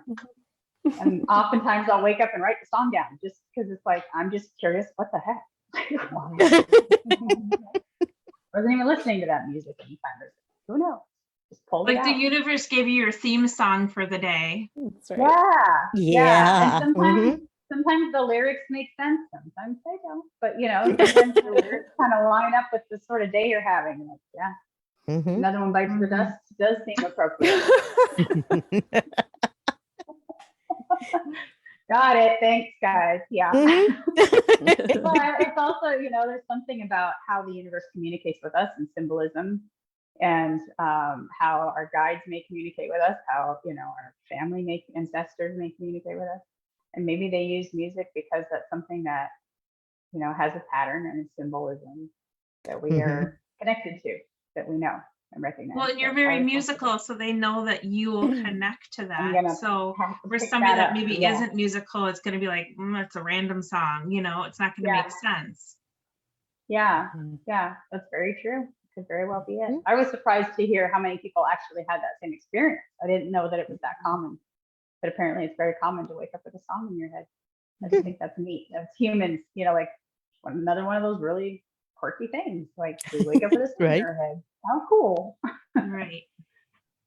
One of the things that's been coming up a lot for me over the last year as I've been doing research in ancestral folk traditions is how prevalent song was in everything, every aspect of everyday life. And really up until just, you know, like 100 years ago, like it's only been over the last century that I would say even the last 50 years that we've gone from singing together in our tasks, singing together. I mean, you know, I had music in school, but at one point in time, you know, there were singing groups and singing clubs and everyone sang together. But if you go back further and follow the threads, that was how we got our work done. And there was a song for everything. Every single thing had a song. So I've been working to reclaim some of that. My family is really musical, and to take some of those old folk songs and just put them to a little tune and just trying it out. And it's so fun.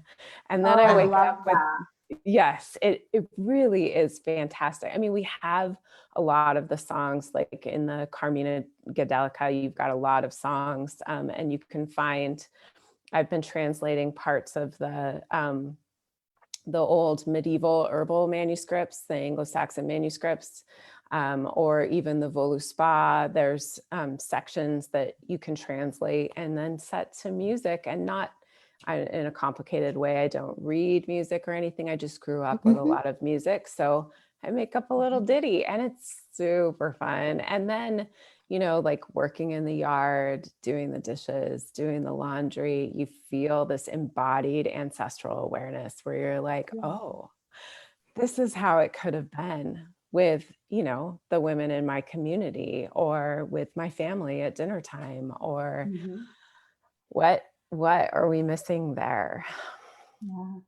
Yeah, we actually, so one of the bands that I have is, we're, I would say, a pagan folk band. It's hard to describe. It's all original stuff that we write. So I'm like, I don't know what genre that is. It came out of our head. I can't tell you if there's a genre for that. But we have recreated the Song of Sikelos, which is the very first song ever written down.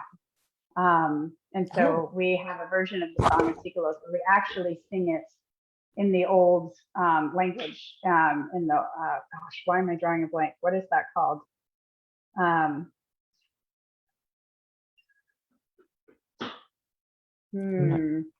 It's Hellenistic, so they would have sang it in,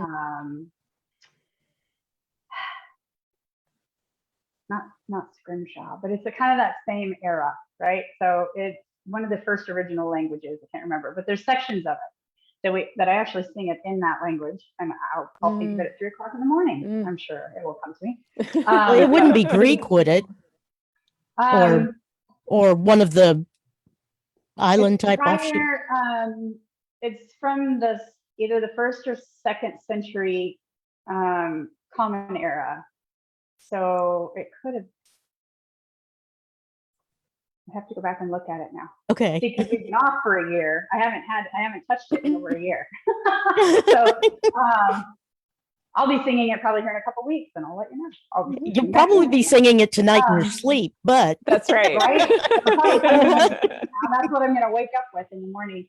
So it's the first song ever recorded on any kind of like tablature or anything ever actually written down. And so we took it and we sing it. We run it through in the way it was intended and written, as far as the pattern and the cadence of it, because it starts slow and it gains in momentum.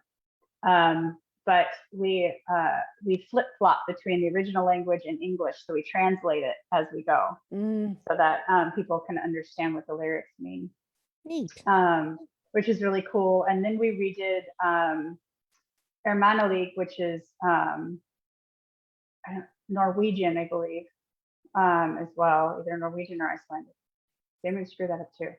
My bandmates would kill me right now for the fact that I can't get into but because it's been so long since I touched them.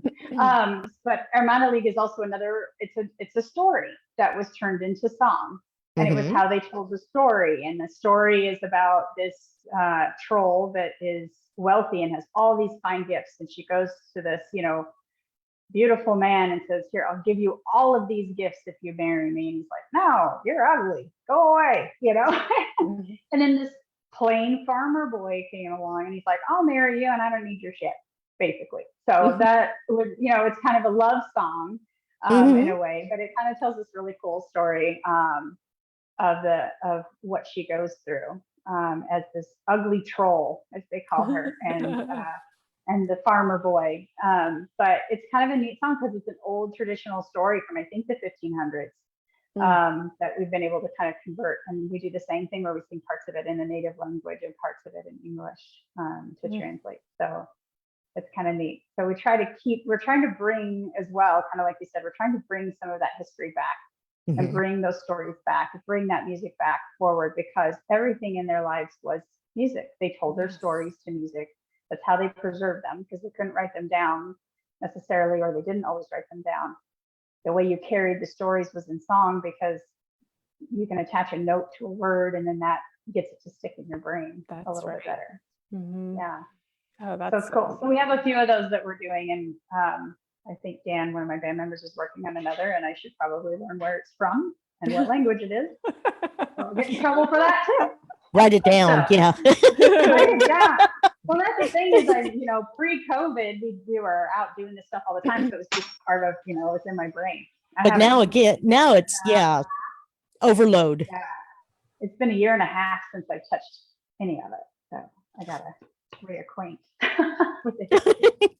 We'll put that on your to-do list. Yeah. Now that I'm in past, time to read my history again. But I'm with you. I love that, and we're trying in some small way to bring that back and put some life back into it, because I'd hate for it to be lost forever, and just not preserved. Because every chore had a song.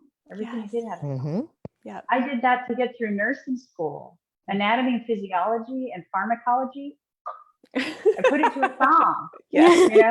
How else are you going to remember 205 bones? So you just put it to a song, and of course, when you're sitting in a test and you're humming to yourself, they frown on that. But that's how I got through. That was how I first song. The names of the runes. The names of the runes. Okay, cool. Was I put them to a song. Put them to a song. Yep. Because I could not remember all of them, and I would get really confused. But of course, when you put it to a melody, then it's with you, and then it becomes an incantation, and then it becomes a spell. Right. So I was literally casting the bones then.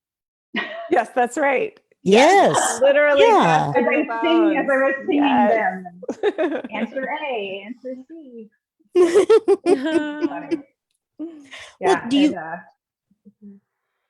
oh, okay. Were you going to say something else? Oh, okay. I was going to see if Lara wanted to share another story with us, a favorite story, another favorite story, or a myth or whatever. Sure. Let's see. Another favorite story.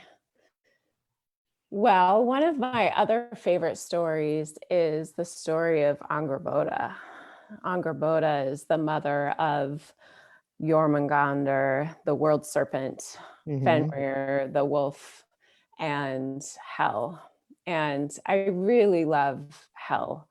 I've worked with Hel a lot. Hel actually appeared to me right before I went through my major illness transition, death transition. Was standing in my room. I like opened my eyes and Hel was standing there in my room, which you would think would be scary, but she has a very like peaceful, lovely presence. And then I had a dream where I laid my head in her lap and she stroked my hair with her bone hand because she's half corpse. Wow. Yes. And it was so peaceful and so beautiful. And I knew then that whatever I was going through, it would be okay. And so I work with Hel a lot. But the story of Angrboda and Loki were lovers, and Angrboda's children were all born of Loki. And it's interesting because the story was conflated by Raven Caldera with the story of Gullveig.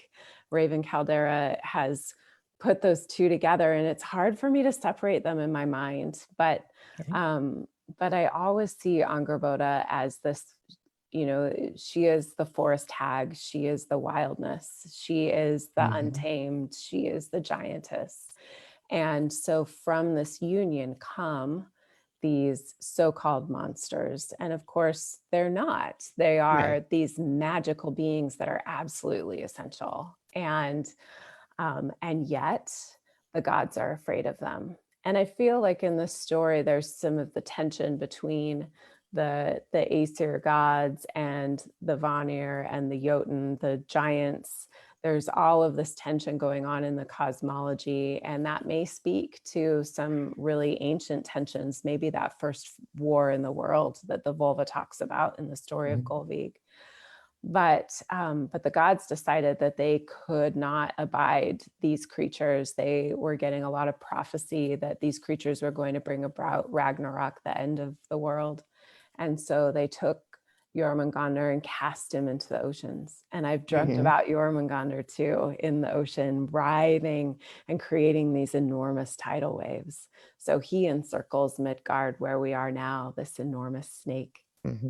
And then they took Fenrir, and Fenrir was still just a pup, was a wolf pup, and took him to the land of the gods. And Tyr, the god Tyr, decided that he would tend to Fenrir, but the gods determined that Fenrir would have to be bound because otherwise he would just not be safe.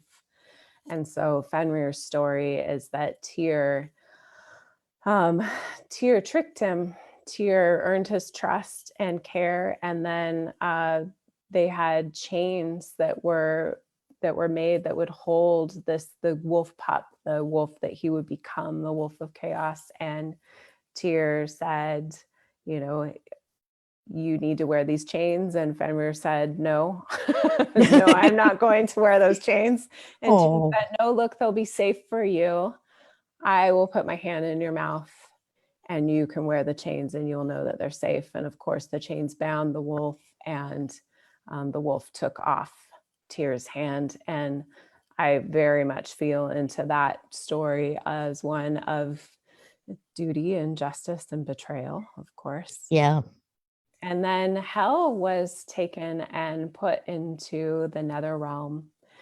But Hel found that the nether realm was to her liking. And the underworld, which became, of course, the Christianized version of Hell, is a beautiful place with apple trees and, oh, you know, a wall of fire and some poison snakes too. But try to have a balance, you know, but right? How else do you decorate? I mean, That's right, yeah. Exactly. And so Hel became the ruler of the dead, and the dead go to Hel and are received by her. And then she grinds the souls in her giant mill and pours them out into the rivers of the world where they're reborn.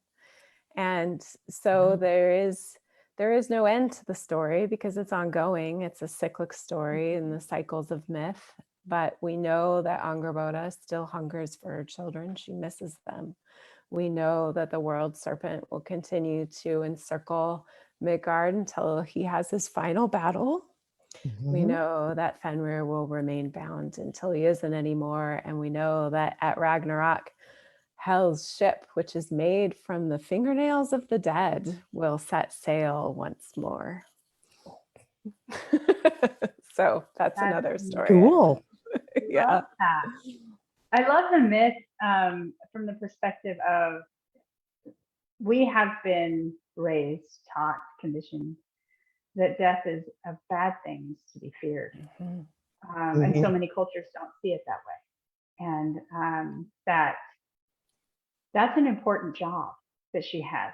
Yes. To help souls transition from one plane to the next. And not only that, but to lead them on to rebirth. You know, that's a big role. It's a big job, and she's an important person.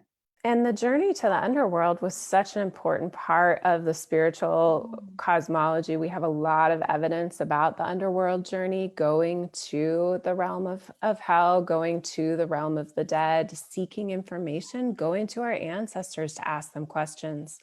Last year at Samhain, I did a ritual where I took all of the historical information I could find and wove a journey to the underworld, a journey to the land of the dead. And it was so powerful.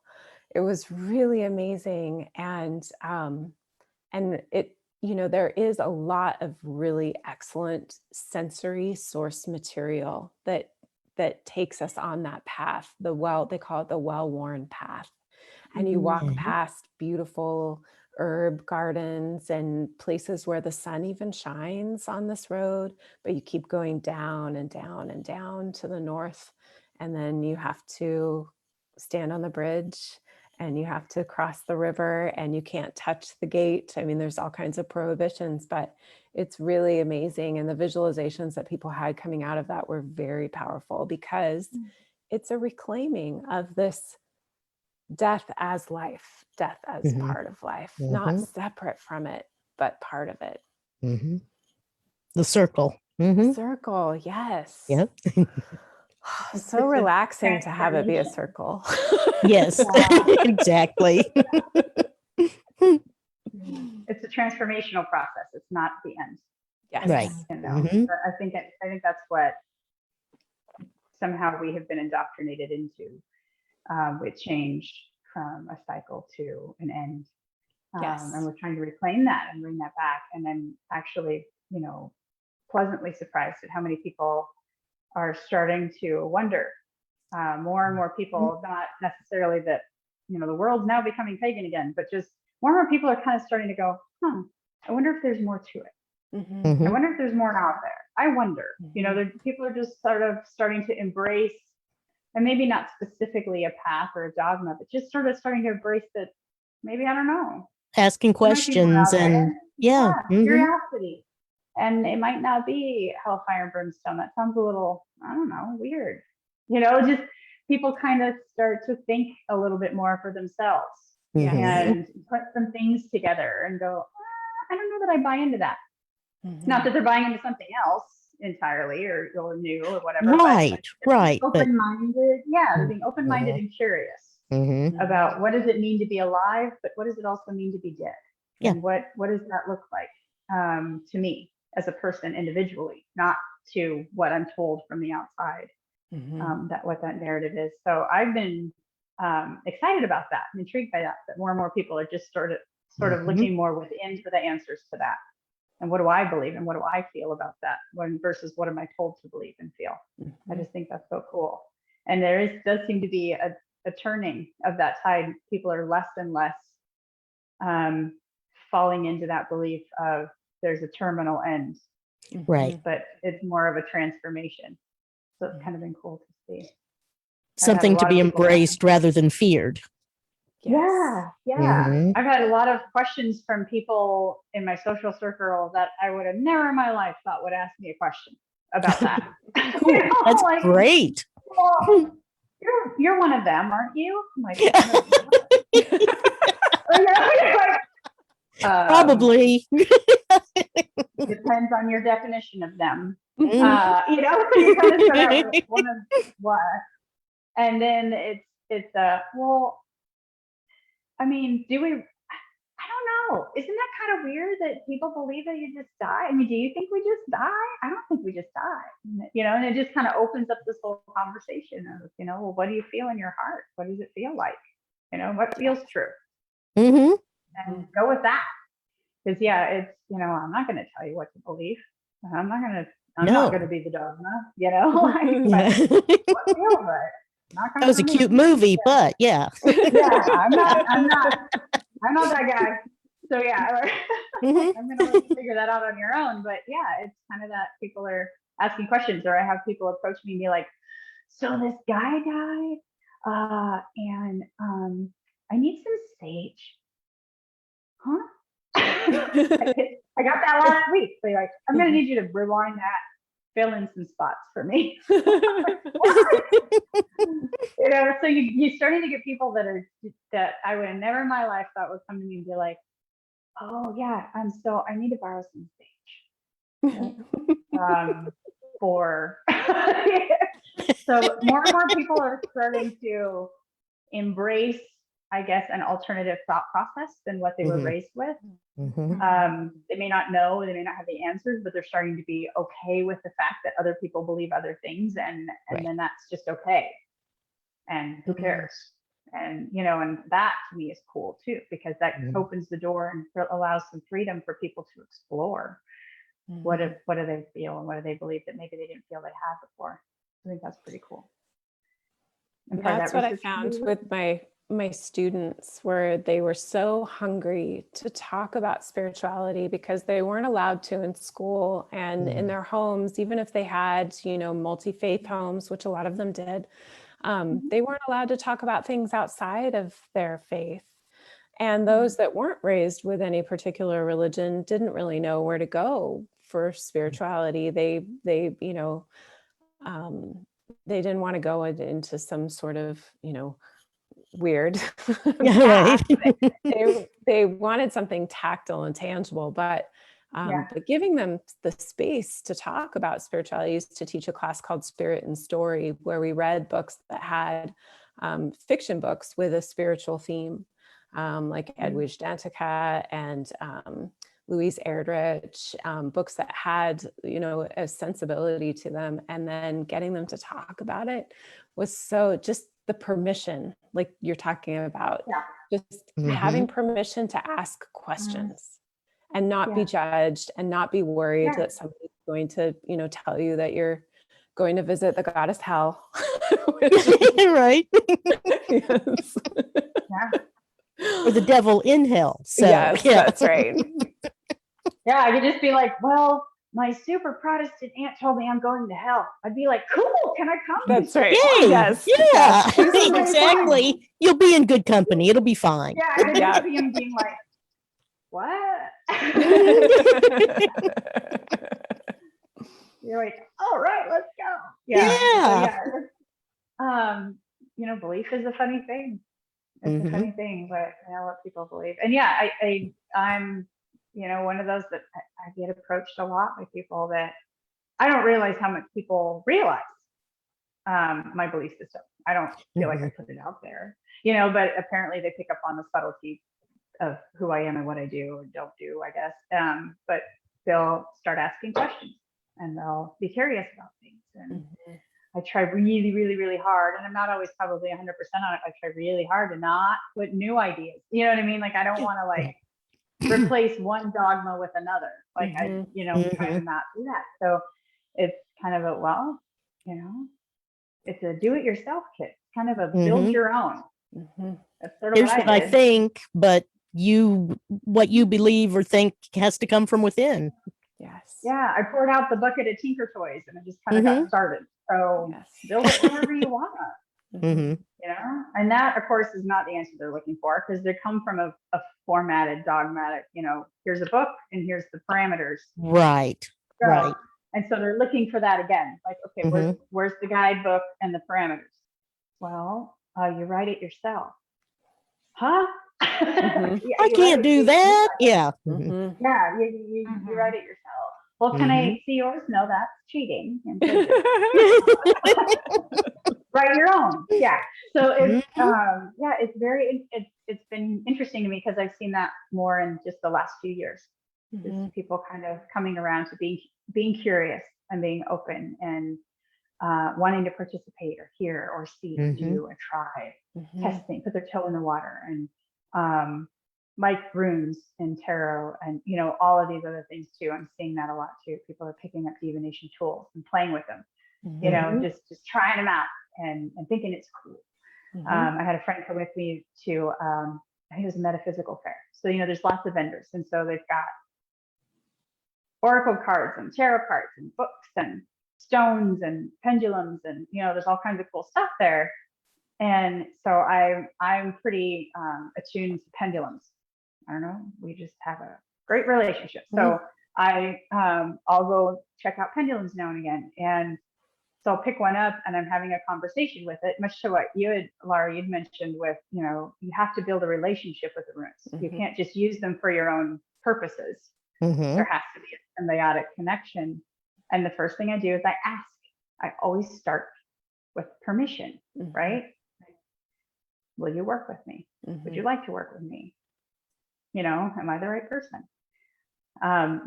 Just general questions about are we connecting? And if the answer is no, I put it back. Okay, I respect that, right? So there's always that question of, what are you saying? What are you doing? And I'm like, well, find one that resonates with you. One that you can be attracted to it because it's shiny. I don't care. Just pick one because it looks cool. Or just color, whatever. Pick one up. So be like, oh, I really like this one. Okay, we'll grab it. And then I kind of walk them through it. I said, the first thing you do is you ask for yes and no because it's different for everybody. And then you ask permission. And that's when their face changes, like permission. And so then it's kind of that conversation of, yes, you ask permission. And so it's you start out with building an appropriate relationship built on respect, and it the same like you mentioned when you talk about runes and having that relationship and building it on respect and understanding and coexistence, I guess. It's cool. It's nice to hear that that is more universal in how we utilize those tools. Absolutely. That's pretty cool. Love it. Well, Lara, excuse me, which what classes are offered at your school? It looked like there were a whole bunch of different ones, and which ones will you be offering shortly again, or are they all available as you go? So there are a lot available as you go. I try and teach a couple of times a year, just depending on my health. So, but when I finish a class, I always offer it as a self-study class, and then I'll return to it in a perennial format, like the Witch Wound Healing Circle. Like I said, we'll probably have that practice again this August, the 30-day Three Sisters practice. And then I'll be teaching Living Ancestral Connection is another class that is a perennial class. I'll be teaching that again. It's a 4-week class this winter. My school has an interesting structure though, with the exception of the Wild Soul Runes class, which is kind of it's a long story, but anyway, that class, which is coming up, all of the other classes are community supported, meaning that my patron community makes it so there's no financial barriers to joining any class. You can come join a class, check out the content, and then if you can contribute, I always say that, the energetics of exchange are really important. So I take non-monetary contributions. People can donate in any multitude of ways, or become a part of the patron community, which is really the community that enables me to live, which is I'm so grateful for. Yes. But that community support has been really important for me because I often have to reschedule classes or cancel classes because my body is just so unpredictable. And I don't have the energy to run classes and market them at the same time. It is just too labor intensive. I'm one person here. And I would much rather create content, because that is my love, is writing and making art. So, so you can come check out. I have classes on developing personal power, 13-day ritual practice, which if you're new to all of this, I always recommend people start there, because it's just a 13-day practice that introduces a lot of my kind of core practices that I use all of the time, and that are you'll see them over and over again in the classes. I have a Feast of the Dís practice, which we just did this last February. So a devotional practice for the feminine ancestors in your lineage. Oh gosh, what else? I have a lot of classes. Go check them out. I can't remember them all right now. Oh, Myth as Healer, which was a really fun class where I did a lot of work with story, deep work with story. That's a 4-week class that's in there that I'll teach again sometime next year. Oh, good. Because that one looked really, I was really interested in that one too. Yeah, that class was so fun to teach and to create and to work that deep with a myth over the course of 4 weeks was pretty special. So nice. Yeah, so people can go in and just check it out. And really it is, you know, I always say, choose what you're drawn to and then investigate what you resist. Oh, yes. Good advice. Love that advice. Yes. Like ghost hunting, right? I'm very resistant, but I go ahead and go. That's exactly right.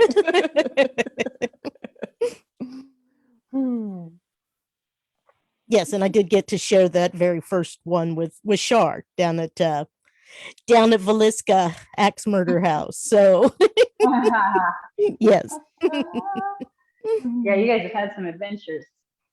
Oh my God. I don't know how many times I've taken somebody on their first investigation that happens to be the place. I'm like, I really don't plan that. And I really do like people. We made it through. It was all good. We did. That was a good night though. That was a good one. Yep. Definitely. It was a lot of paranormal experiences that night. Every time. And a storm. Yeah. So Lara, I do have to ask one question, just because if I don't ask, they might kick me out of Minnesota. I don't know. But have you heard about the Kensington Runestone? And if so, what are your opinions about it? I've not heard about the Kensington Runestone. Tell me about the Kensington Runestone. So there's a small town about probably 2 miles north of here from where I am. I'm just outside of Minneapolis, basically. And it's called Kensington. And a farmer, and I forget the exact date, it was like 1880s time frame, an old farmer that came from Sweden. There was a down tree, and underneath the tree was this rune stone. It was a big tablet, basically, and it's got all the rune writing on it. And there's a lot of controversy whether or not it's true, he made it, not made it, whatever, but it's on display in Alexandria, Minnesota. They actually have a whole little, it's not real big, it's a little hut museum for the runestone. But so I was always curious about it. And oddly enough, I've never gone up to see it, but I've seen some documentaries on it and things like that. And I can pick out some of the rune writings in it, but I never get to see a good enough shot of it to be able to piece things together to see if I could actually make the story out of it. But so it's kind of interesting. It's kind of cool. And I know there's lots of different theories about the Vikings who came here way before Columbus, and kind of deposited their stuff here. There's stuff about the Templars, all kinds of stuff. So there's a lot of mystery that goes around it, but it's kind of a cool story and intriguing. Oh, I will have to check that out. That's so exciting. Oh, yeah. I love that. I love that. And I love mystery. And I actually love mystery to be mystery, the figuring out of it is the journey, and that is so much fun. And then of course we'll probably never know. I've always been disappointed in like the expose mysteries where they like show you all the like all of the fakes, because on one level somewhere we want it all to be true, right? Mhm. We want there to be a mysterious runestone in Minnesota, and Yearn for it even. yes, absolutely. And so there is. So I'm really excited. Thank you so much for sharing that. Yeah, That's it's really fun. cool. And to me, it's almost like I want it to be true. And the fact that it's sitting in this tiny little museum makes me go, it's going to be true. And we're going to be like, we need to put that somewhere better. That's right. That's right. Well, and I'm actually looking, I put the link in the comments in Facebook, and I'm actually looking at some of the history of it, because I'd heard of it and I'd seen it on, a blurb on a show somewhere, but I hadn't ever actually researched it. And it, there's some conflicting, it looks like there's a lot of conflicting opinions about whether it's fake or factual, because every expert they talked to had a different opinion and had a different dating. The carbon dating was all over. It looks like it's kind of a mess. Yeah, trying to figure out. I love that. It is. It really is a mess. Like nobody has an answer for it, but I don't know. We kind of we think it's super cool here, so it's on display. Sure. That's awesome. I love that. I actually love that it's all conflicting. I think that's perfect. I think the runes are really happy about that. Yeah, I agree. I think they like a bit of mystery to them. Like they want you to like, it's almost like they give you tidbits and you have to fill in the gaps a little bit almost. And so to me, it kind of fits. It's just like, of course you're not going to know the whole answer to it. Yes. Well, the word rune means like whispered secret or mystery. So it's perfect. That's, exactly.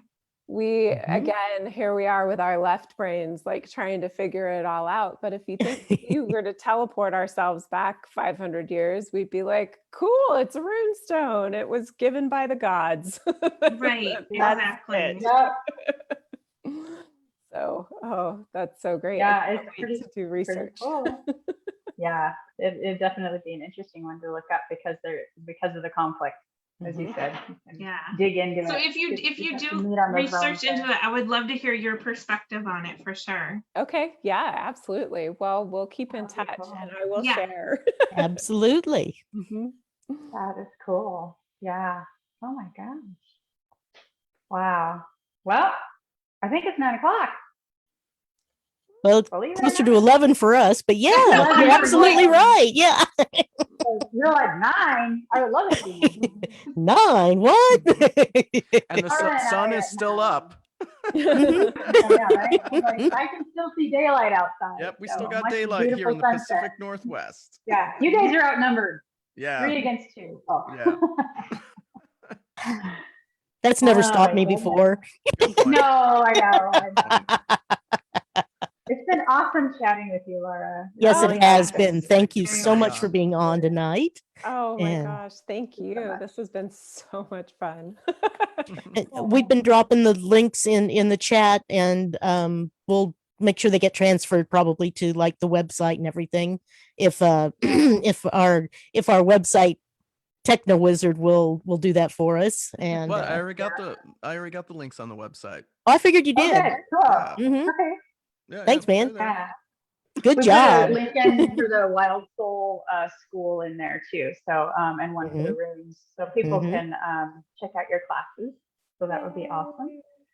And one for the runes, and we can probably drop one for your book too. Yep, got them all dropped in the chats, and visit Laura's website. It's Lara Vesta. Wait a minute, that's not right. That's your email. I won't give your email out. If you want to, you can. But yeah, laravesta.com.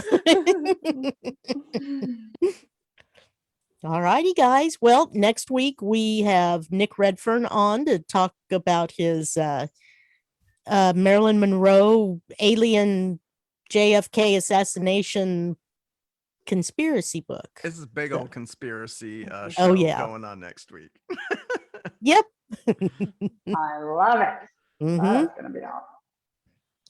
And well, that's about all I've got for this evening. I'm glad I got to join us. And I'm glad you all had it under control when I Well, did. get Jake and there. I were on, Thank and I'm you. like, wait, what? Wait. And the show set up. I'm like, thank you. I was contingency planning at the get-go. Yes, My computer Jake was going to wouldn't run work, away and my talk to his notes were doggy. wrong. Yeah. Oh no, Yeah, no, no. yeah. I got some runes. We're gonna throw Yeah, down with the runes. live reading. Yeah. Ooh. For a cat, I had out his bag of runes. We're gonna start throwing runes and doing some I'm- interpretation. I'm just like, I'm gonna throw three runes at you there, Laura. Do it, Jake. Do it. We're at the end of the show now. You know, I gotta let the Well, dogs out. They're, yeah, like, scratching yeah. at the door like, Daddy, what are you It's doing? that time. All right. Thank you, Laura. Laura, thank Yeah. you so much again. This Oh, has thank you been so much. great. I will see you on your website and hopefully Instagram, and we'll definitely be in touch. So Oh, good.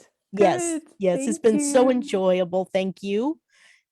Char, thank you so much for coming on this evening and helping out with the conversation and some knowledge and thoughts and the runestone. Yeah. First, thank you for having me. I always love doing this with you. Oh yeah, no, you're always welcome, especially when we've got the big, our powwows going on here. They're fun. They're so Right. much fun. Yeah. Yeah. Hmm. And Love it. Charvinity, how is that going? Tell us what that Good. is and how to Oh. get you and mhm. That's my website, my Facebook, whatever. Okay. And I don't know what to say. Okay, alrighty. Go to the shop. It's not my show. She's got some really That's neat okay. things to see that are, I believe they're handcrafted. Yes. Mhm. Okay, all handcrafted. Jake, could you find the link for that to Yep. drop as well? Yeah, I will. Did it? I beat him. Oh, you beat? Okay, that's fine. with me. Ooh, good deal. Look at me. Beat you, Jake. That's Yep. okay. I'm Yep. fine with it. She's like, And I Sonia, figured you're we're- busy there in the background. Yep. I am. Actually. I'm on it. Sonia, go get some more Yeah. horses and get your Oh, man, plan yeah. going. And So many things, bands and businesses and all kinds of stuff. So yeah, Mhm, I'm official. I have a UBI. I'm working on my tax ID right now. So it'll be officially official here probably in a couple weeks. But nice, my good deal. business, I have a for-profit side, which is the Spirit to Spirit, which is the Equine Assisted Healing Center. And then I have a nonprofit that I'm starting called Hooves and Heroes for veterans and first responders.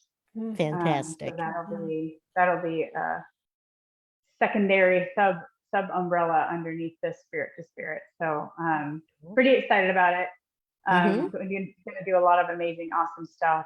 I'm going to start running betas here very soon. So I'll be reaching out to people that that I know that are close by and say, come on over, let's see what happens and test run everything before I start charging an arm and a leg. But we're gonna do cool stuff. We're gonna work on healing physical, but also mental, emotional. I'm going to do a lot of leadership stuff too. So, personal leadership, as well as leadership for groups. And oh my gosh, it's just, there's so much that's going to be happening. Yay! Exciting. So yeah, I'm excited. I'm almost legal. As soon as I'm legal, I can get going. So that's what we're working on right now. But Fantastic. yeah, good stuff. All right. Well, thank you all once again. And thank you to Jake for running it all, making it happen for us. And our technomancer, who quite often has a pretty good insight question thread as well. So Oh yeah. Well, let me tell you, we're gonna have to talk about the Spreaker thing a little bit later. We'll talk. Yeah, I after the figured we show. were. We'll be I think after the show. Yeah. Yeah. Okie dokie. Okie dokie. Those tech problems. All right, folks. Well, thank you for tuning in. That was Mystic Cafe and Radio for the week. Next week, we've got Nick Redfern, UFOs, the death of Marilyn Monroe, and the conspiracies behind it all. So tune in next week. And then don't forget my show at the end of the month, The Angry Ghost Hunter on Spaced Out Radio. With All right. that, Night, everybody. good night. Good night. Nice. Night.